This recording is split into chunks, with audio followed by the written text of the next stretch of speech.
আজকের ভিডিওটা শুরু করলাম হসপিটাল থেকে। হাই এভরিওয়ান, আসসালামু আলাইকুম। আপনারা সবাই কেমন আছেন? আশা করি সবাই অনেক ভালো আছেন। তো আলহামদুলিল্লাহ, আপনাদের দোয়ায় আল্লাহর অশেষ রহমতে আমরাও ভালো আছি। তো ছেলের সুন্নতে খাতনা করা বউয়ের জন্য ডক্টরের কাছে এসেছি। তো আসার পর হচ্ছে এক্স-রে আর রক্ত পরীক্ষা, ব্লাড গ্রুপ এগুলো দিয়েছে। তো সেগুলোই করানোর জন্য হচ্ছে নিয়ে আসলাম। এখানে হচ্ছে এক্স-রে করানো হচ্ছে। তো এক্স-রে করার পর হচ্ছে রক্ত নেবে।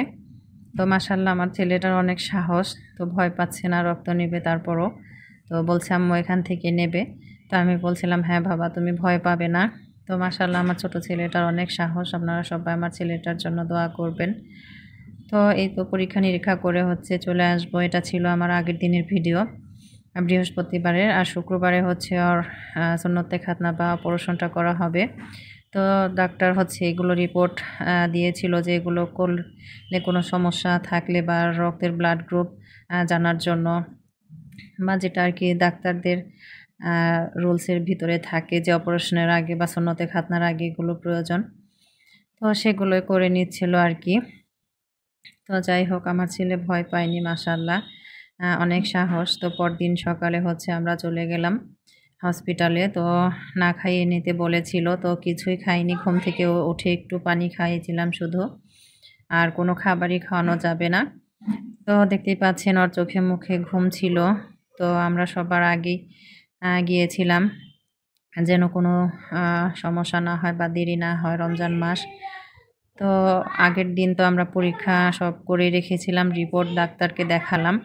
তো বলল যে সব কিছুই ঠিক আছে, সমস্যা নেই, করা যাবে। তো আমরা আর কি ওরকম প্রস্তুতি নিয়ে গিয়েছিলাম না, তারপরও ভাবলাম যে করেই ফেলি। তো নানুকে হসপিটাল থেকে ফোন দিলাম, আমার বাবা আসবে হসপিটালে। তো এই তো স্যালাইন দিয়ে দিয়েছে ছেলেকে, শুয়ে আছে বেডে, একটু পরে নিয়ে যাবে সুন্নতে খাতনা করার জন্য। আর বাবা ওকে কোরআনের আয়াতগুলো শোনাচ্ছিল, কোরআন তেলাওয়াত করছিল আর কি। তো ছেলের ঘুম চলে এসেছে। তো এই তো ছেলের জন্য সবাই দোয়া করবেন। তো আসলে সময়ের কারণে হচ্ছে ভিডিওটা আপলোড করতে পারিনি। এর মাঝে অনেক বড় একটা দুর্ঘটনা ঘটে গেছে। তো আমার সেজো কাকি মারা গিয়েছিল। আমার ছেলের সুন্নতে খাতনা করেছি তার পরের দিনই স্ট্রোক করে। তো সেই খবর শুনে ছেলেকে নিয়েই ভোরবেলায় চলে গিয়েছিলাম।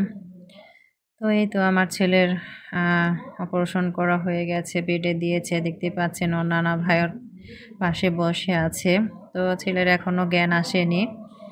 তো একটু পরে জ্ঞান আসবে। 2 ঘন্টা রেস্টে থাকার পর বাসায় আসছি আমরা। তো যখন জ্ঞান আসবে তখন বাসায় নিয়ে আসব। তো এখনও পুরোপুরি জ্ঞানটা আসেনি, বেডে শুয়ে আছে দেখতেই পাচ্ছেন। তো আপনারা সবাই দোয়া করবেন আমার ছেলেটার জন্য, যেন তাড়াতাড়ি সুস্থ হয়ে যায়। তো আমার কথায় ভুল ত্রুটি হলে অবশ্যই ক্ষমা দৃষ্টিতে দেখবেন। সবাই ভালো থাকবেন, সুস্থ থাকবেন। আল্লাহ হাফেজ।